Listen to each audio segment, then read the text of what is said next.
Hello, my little saucelings. How are we all doing today? Hope everyone's having a great day today on this planet that we call Earth. We have a TikTok mums behaving badly. Yes, we do. If you're not already aware, basically, I get recommended a hell of a lot of mum content, and there's just not enough hours in the day, okay? Sometimes I do not have enough time to make a one full video, or there's just not enough information for me to be able to put it into one great video. So I just started to compile things that I've seen. Because where there's mums, there always seems to be drama, and some of this mum drama is just absolutely feral. If you want to have difference of opinion, go on Mum Talk. And no, I'm not referring to the mess that is Secret Lives of Mormon Wives. I'm referring just to regular TikTok full of mum drama. Also, if you want to hear more TikTok mums behaving badly drama, then please go and have a look at my playlist. I have a whole playlist dedicated to this kind of stuff. But yes, so we have two different types today. One mum who is getting dragged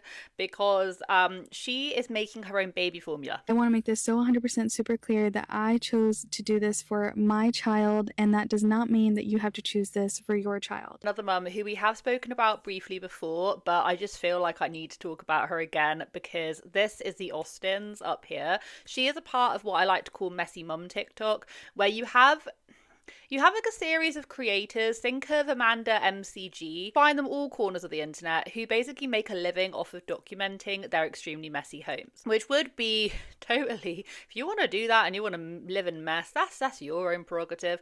But the minute that you obviously add children into the mix, so she has had social services, which is like child protective services, rung on her again because she has decided to buy a house bunny rabbit. How on earth is this still happening nearly 2 years later? How am I still being reported? I do not understand. And if it's because of the bunny that they have reported us, you're calling the police over a bunny. So there's quite a lot of law that's going to go into this, so make sure you stick around for that one because it's a disaster. It's like an actual disaster waiting to happen. It's not quite as bad as Resilient Jenkins living situations, but I'm going to be honest with you, add one more bunny rabbit into that mix. We're not looking that far away from it. I'm going to be completely honest. We are going over and we're going to be talking about this woman who makes her own baby formula. She makes relatable mum content, blue collar wife, mum enthusiast, work from home mum. She came on with a caption, "Me not realizing feeding my baby homemade formula would twist so many panties." And some of the comments were very spicy. So we had someone saying, "How is this healthier and better than vetted, safe, scientifically accurate and perfect store formula?" Someone else asked, "If you don't mind me asking, what are you mixing the formula with?" And she said, "Hey Joe, thank you so much for your kind question. Happy to answer. There is no formula powder. I mix ingredients just like normal store-bought formula to create a homemade goat's milk version. The base consists of whole goat's milk powder, goat's lactose, organic blackstrap molasses and organic olive oil. Once a day, my baby will get a scoop of multivitamin powder, DHA drops, and a probiotic powder added to his morning bottle." So she tells in a story, just as clarification, that she's had 3 kids now, and when her youngest was 8 months old, she was struggling with breastfeeding. She went from exclusively breastfeeding to pumping. She was having a bit of problems with it and she felt like her child was undernourished. So she went and she did her research on baby formula and she didn't like any of them, didn't agree with what was in them. So then she went and found a recipe and she then presented it to her pediatrician and her pediatrician went, "Yeah, that is fine. Use it." Video of mine that has gone viral-ish, all because I made my baby's formula from scratch. So I resorted to getting a shelf-stable option to make sure that on days I didn't produce enough breast milk that I would have something as backup. After countless hours of research and looking into homemade formulas, store-bought formulas, organic formulas, vegan formulas, I finally resorted into a homemade formula from the brand Mount Capra. After I found Mount Capra's recipe, I did take it straight to my pediatrician and had her look over it to make sure that we were completely in the clear and nothing was concerning. Once I knew that I was clear and I slowly put it into my son's diet and everything was wonderful and great, we continued to use this formula for 5 years now, over the course of 3 kids. I've always breastfed. I've breastfed 2 of my kids. I'm now pregnant with my 3rd, and I plan to breastfeed as well. I breastfeed up to like the year mark. Very fortunate to not have any issues with it. I do realise that not every woman is the same. Before I was pregnant with my first, which was nearly a decade ago, I was under the impression that like every woman could breastfeed. And you can say that's ignorant because yeah, it was ignorant. I had absolutely zero idea. I just thought like, oh well, my mum breastfed and my mum's mum breastfed and my auntie breastfed and at the time like my mother-in-law breastfed, like everyone breastfed. So I was just under the impression that like, hey, we got a pair of boobs, so we can breastfeed, you know? And it was only when you start going to like lactation courses and you start speaking to other mums, you realize that that's not actually the truth. Some people really do struggle with breastfeeding, and no matter how much they try, it never entirely goes to plan. Obviously, you have some people who decide that they just don't want to breastfeed and they never quite give it a shot, which is completely their own choice. But you realize that when you start having kids, you're like, oh, so people will then, if they can't, obviously opt for formula. And I think like back in the day, like formula came around in like the 19, if I've got it right, formula came around in like the 1940s, 50s. Formula historians, come and tell me if I'm wrong. The formula industry was created, and there has been a lot of people who are very doubtful over what they're putting in formula, which would then push them to then make their own. On the other hand, there is the argument that scientifically backed formula saved a lot of babies' lives who, in other cases, were not able to get what they needed from breast milk. So you kind of have like 2 sides of the argument. Would I choose to make my own formula? No, probably not. Even if I couldn't breastfeed, I'd probably not, just because I don't. Do not trust myself in the kitchen whipping up baby formula. People are quite hot-headed on it, and if I have a little look, even typing it into like NHS, which for us National Health Service, typing it in instantly, like up here, do not make.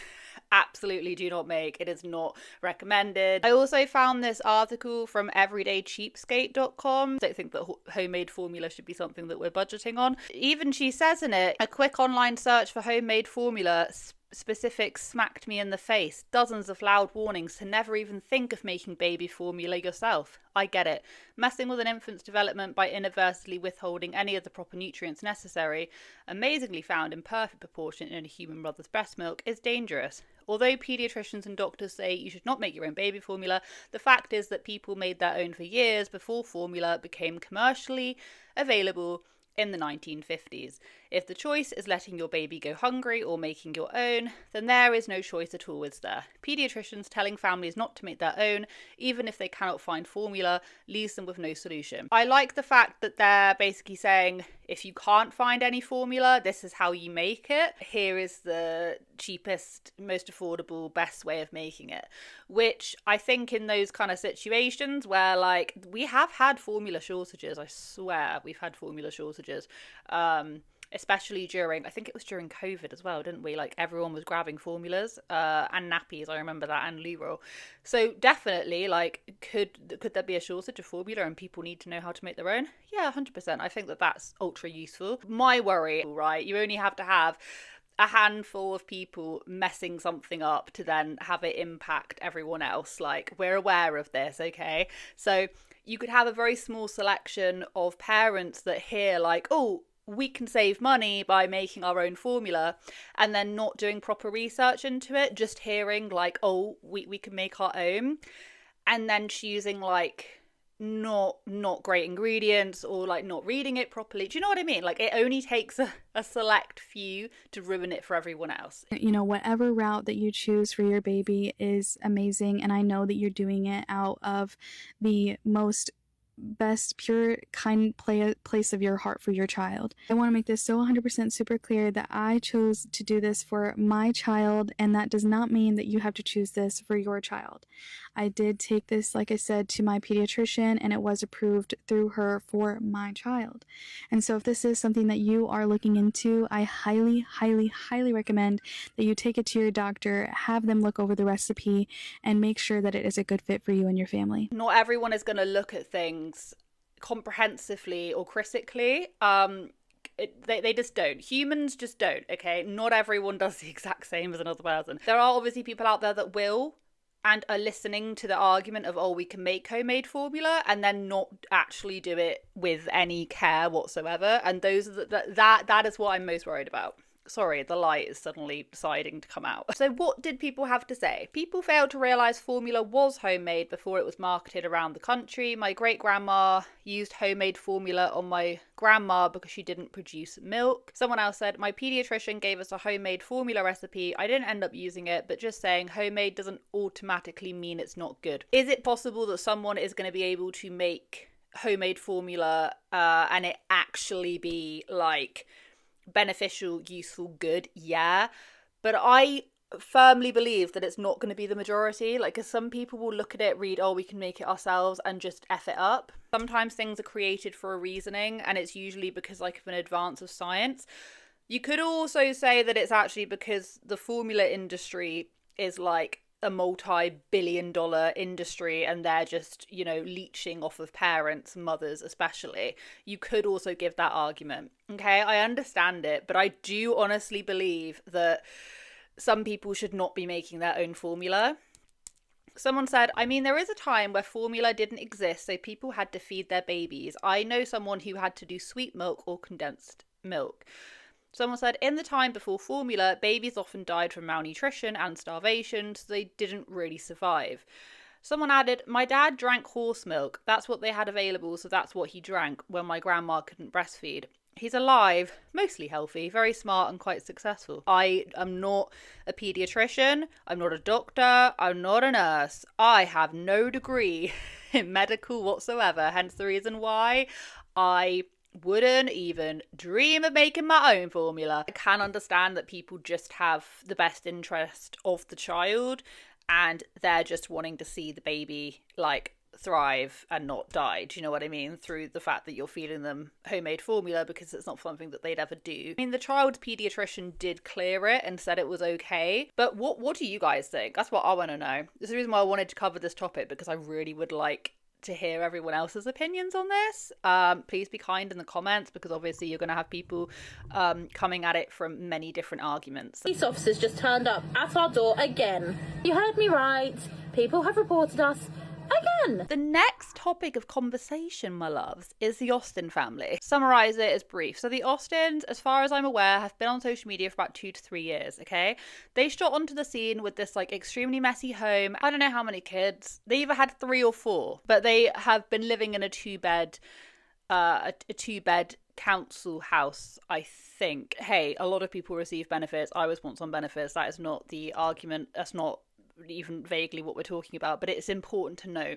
Like I say, I classify them as like messy mum TikTok. I'm an ADHD riddled mum. I have 5 kids, 10 and under, and I've been solo parenting. So I bet you can guess how my house looks. To God, I have not sat down today. Yeah, the house looks worse than when we woke up. Make that make sense. Piece of advice to you guys. Don't have more kids than you can look after on your own. Literally joking. Wait, no, I'm not. What I mean is, I can look after my kids, but I'm flipping I'm exhausted. so fed up of all you Karens going, I've got 12 kids, 6 dogs, and 5 fucking guinea pigs. My house is still spotless. You know what, love? If your house is still fucking spotless, tell me Don't now. tell me little and often, because I've been doing that all flipping What? day. I'm just gonna put right here what it was looking like a couple years ago. Like, it was really bad. It's still bad now, but they have had CPS called on them numerous times.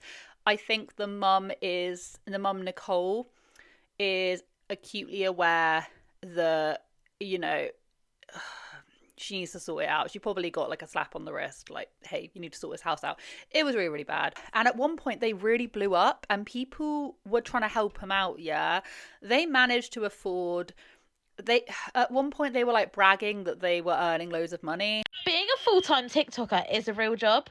And I'm really sorry if you don't agree, but if I'm earning a full-time wage, paying taxes and declaring my business or declaring being a sole trader, I am employed. I am working. I am earning a wage. Therefore, TikTok is a job. What they really should have been doing was trying to put that money aside to, even if they're just wanting to like rent, they should have been putting that money aside to be able to build up a little like rent pot for, you know, months that weren't as good. They were still able to pay their rent. That's what I would have done. okay, over getting a new flooring. Do we leave our council house for private rent? The big debate. Currently, we have a small 2-bedroom house with about to be 5 children in it. We don't know what to do. Do we leave our 2-bedroom council house with no garden, no parking? It's so tiny to go private. We can't actually afford to, but we will make it work and make sacrifices, and Sam will get a bigger, higher paying job. I would have to go to work as well as social media. We would make it work. We would really struggle, but then we would have a lovely home. Because it wasn't big enough, but they still decided to do house renovations. Whatever. So it looked better in videos. But it was really bad. Like, she would talk about how there was, like, mouldy food in the bedrooms and, like, their kids. I believe the mum and the dad talk all the time about how they have, you know, autism, and as in the parents have autism, ADHD, this, that, this, that, this. Literally the start of every single video was like, hi, we're the Austins, and we are 2 unemployed parents, you know, living in a council house with 2 bedrooms, all these kids, and we can't work because of X, Y, and Z. And people were kind of rooting for them at the very beginning, going like, oh, well, maybe they'll change. Maybe they'll change. Most videos were just, you know, talking about their mental health and how they can't cope living in a house that is like this, you know, messy and da-da-da-da-da. Let's tidy up this depression pit. Let's change the narrative and not be that council house family on benefits. Let's be well put together parents. Sam and Nicole with the really nice home. That's who I want to be. I don't know why, but in the evenings my anxiety goes through the roof. I always feel so much worse. What did they decide to do? They decided to have another baby. Bear this in mind. For every single video you're saying that, like, your kids are stressed, you're stressed, you know, CPS are coming and knocking. You literally have, like, nappies filled with crap, like, smeared around the house. Like, it got that bad. Yeah, you're adding another baby. There's not enough room. There's not enough room at the end. And people were absolutely furious because they're like, what a minute, like, you were just complaining about, like, X, Y, and Z, and now you're having another kid. I have been anxiety riddled the last few weeks with everything going on with baby number 5. As you know, upstairs is always an issue. We have downstairs down to a T, but upstairs, my God. I know you're going to say, how on earth are you going to have a 5th baby in there? Why don't you just move downstairs and get a sofa bed? We don't want to invest any more money into this house, into this situation. We want to save every penny to get out of this situation. So all of your love and support, and even your hate, we really appreciate it, because all of this money is going towards a new, better future. Which then led the mum and the dad to then move their bed and everything, their bedroom, into the living room. So you got two bedrooms with a load of kids in them, and then the parents are in the living room. They also have fish, which are blatantly not in a big enough tank. Don't get me started on fish. I hate seeing fish in, like, tiny little tanks. I can't stand it. And also, they've got a hamster somewhere on top of someone's. I don't know. Like, they keep on saying that, you know, things are on the up for them and they're gonna move and they're gonna change and all this thing's happening. And I really think it's to keep and drum up engagement, because as far as I'm aware, the dad is now working, although wasn't, and actually quit his job the minute they started earning a bit of money from social media, which was like a really bad mistake, especially on TikTok because it's like so up and down. And then the mum, Nicole, just does social media. So you may be wondering what has happened, what's changed this time. Well, you know how I was just saying that they have absolutely no space, and every single video the mum is coming on and complaining that they have no space?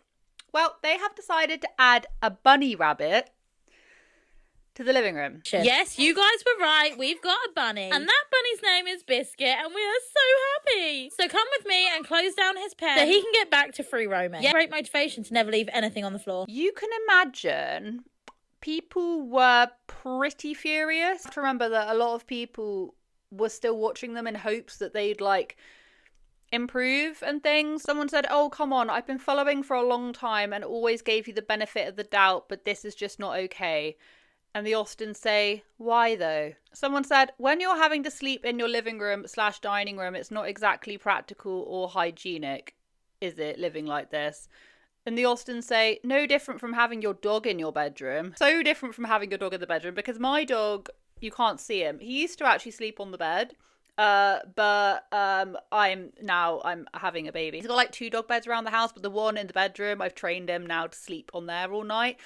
Oh my god, so much better. Wish I did that years ago. He's not messy in here. He's not messing up in here. And this room gets freaking like deep cleaned like once a week because pet dander. Even if not, I'd be cleaning it a lot. But he toilets outside. It's not the same as a rabbit. I know you can like toilet train rabbits and whatnot, but this doesn't look like what she's meant to be doing. And she's out here going, well, dogs sleep in bedrooms. And the thing is like, your bedroom is in the living room. These kids don't even have a living space. This house is full of love. And day by day, you guys are helping us improve our future. So I thank you so much for that. Every other day, I really deep clean this Now, pen. I need to preface by saying that this bunny does not stay in here at all. Biscuit is a free roam bunny and just has the cage for like essential needs. The door is always open. It may as well not be there. However, sometimes if I need to hoover or wash the carpets or whatever, I sometimes need to contain So we will be keeping the cage. I bloody hate that word. So yeah, basically every other day I'll deep clean it.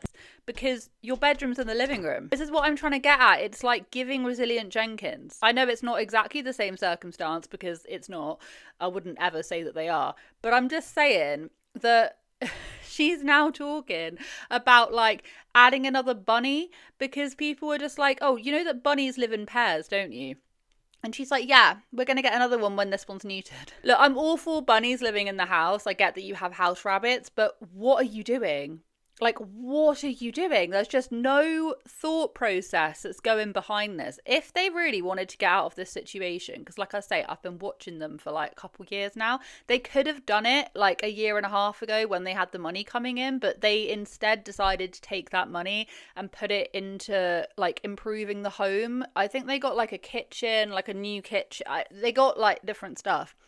And personally, I think that money should have gone to like a deposit on a 3-bed house. Like, this just isn't. Instead, all that they've done is they've added a new child into it, moved their bedroom into the living room, still have 3 kids sharing another room, I think, added a hamster, fish, and soon to be 2 rabbits. They'll be the very first people to come on here and complain that they have no space, complain that like, you know, they're looked down upon in society, complain that life is so hard on them, but then not do anything to actually improve the situation. And it makes me so annoyed and so upset. Do I think that everyone's situation should be treated the same? No, absolutely not. I think that mental health should be taken seriously. But what I also believe is that, I mean, you decided to add another child into this mix. This goes beyond just, oh, well, the parents struggle with their mental health, therefore it's okay, it's fine for children to live like this. No, absolutely not. She says that, you know, she doesn't think that this classes as neglect. Apparently our kids are very neglected. We proved, yet again, they are not. Our kids are loved. They are fed, they're warm, they're in clean clothes, they all have beds to sleep in. They're eating dinner. They're fed, yeah. Just because our house doesn't come up to your standards, just because I struggle with mess, does not mean my children are neglected. Mess is not enough of a grounds to call someone neglectful. Although I struggle with mess, I always clean it up. All of my videos are cleaning. How on earth is this still happening nearly 2 years later? How am I still being reported? I do not understand. And the thing is that I do think it classifies as neglect. I think social services probably classify it as neglect, but what they don't classify it as is enough of a reasoning to be able to remove children. Okay, plenty of kids live in poverty, live in extremely messy homes, live with not enough money, but they still stay. Okay, plenty of children live like that. You've got to fall under extremely specific categories, okay, to actually have a removal. So yeah, social services will come. They will come when they're called. They will inspect. I highly doubt they're turning up there and going, yes, this is an ideal living situation. I highly doubt they're doing that, but it's not enough grounds to take away children. It's not. And over the years of talking about like kids and CPS, social services and stuff, the amount of comments that I've seen of people since doing my YouTube channel who have come forward and said, yeah, I work for this, I work for that, this is what I've seen, and the parents still have their children, is heartbreaking. It's heartbreaking. I don't think that's a reflection of your parenting. Social services are extremely stretched, as are a lot of services. That's what it's a reflection of, not necessarily like hey, you're doing a good job, because they are milking a situation that should not be milked. Like, if they wanted to get out of this situation, trust and believe they could have done so like a year and a half ago, but they made the conscious decision to not do that. Where there's a will, there's a bloody way, and these people have no will to find that way. They're not helping themselves. And the thing is, right, I know I've been like rambling and babbling, but you know, I can relate to people who end up on universal credit, which is like government funding, basically. You can, for a variety of different reasonings, you can end up on some sort of government funding. And it, you know, it's not a ton of money. At least for me, it wasn't a ton of money. It was enough for me to be able to pay rent. It was enough for me to be able to operate my car, drive my kids to school, and do a really small amount of food shopping, right? It's not, for me, I don't know about everyone else, but for me, it wasn't a lot of money. And I was like, you know what? Like, this is freaking hell. It's not easy, and I can fully sympathize and understand when people are saying, like, this is not enough money to live on. The thing is, it's not quite as easy as saying, oh, well, you should go get a job then. If you've got little kids, it's difficult. You do have a certain amount of hours allocated to you by the government on free nursery, which is a lifesaver, which real is a lifesaver. And it depends on just how much you earn and whatever, you know, you're allocated, which means that you can then go and work. But then trying to find a job that then fits in around daycare hours, because you only have a certain amount, you then have an issue that if you start earning over what the government deems as like the threshold point, you start losing those nursery hours, but you then means that you're then losing your money in other areas. So your work that you've now just got is now having to cover for more nursery hours and also more rent, because you can have deductions. Does this make any sense? So some people do end up in a vicious cycle, especially single parents or someone without a support system, because then they don't have someone to look after their child. So I can fully understand how people stay stuck, like fully. And I don't look at them and I don't sneer at them and I don't go, oh, well, you know what, 24 hours in a day, blah, blah, blah, blah. No, God, no, because I really do understand. And the only way I was able to get out of it is because of this, because I do YouTube as a job. That's literally how I got out of it. You can't tell every other person to like, oh yeah, you should start up a YouTube channel. I was doing it before this happened to me, and I'm extremely fortunate, and I could honestly rant about this all day, and I'm so sorry if I've literally just ranted at you. But I think some people don't understand that you can't, it's not for everyone. You can't, it's not as simple as just, oh, getting a job. Especially if you don't have a support system around you, it's hell, and it takes ages, and because everything's so expensive nowadays, it feels awful. But I've seen these guys and their situation, and they could have gotten out of this, and they chose not to, and it's like, well, whose fault's that? So, you know, I don't condone people just like ringing CPS, especially if they've literally had CPS called so many times. I think CPS was actually called because of the bunny. I can understand that to a certain degree. I mean, I wouldn't choose to ring CPS, but I can understand why people did, because they obviously felt like a level of, well, why are you adding like an animal? You're adding another living being and you don't even have enough space. But like I say, social services won't do anything about it. That's just what I think. I would love to hear everyone else's thoughts and feelings. These kind of videos do turn into like fairly just me talking and stuff, because I like to weigh in on a lot of these topics, and I know that a lot of you guys do too. This is these are some of the best comment sections I find, because I do have so many mums who watch these videos who do weigh in and who do give their own experiences. So if you're in any of these kind of situations, it's good to be able to get different perspectives. What the hell? Anyway, thank you so much for watching today's video. I hope you enjoyed it. I hope it wasn't too rambly. Not always like this, I promise. But yeah, I hope you guys have a wonderful day wherever you are in this world. Take care of each other, take care of yourselves, and I'll catch up with you guys in the next video.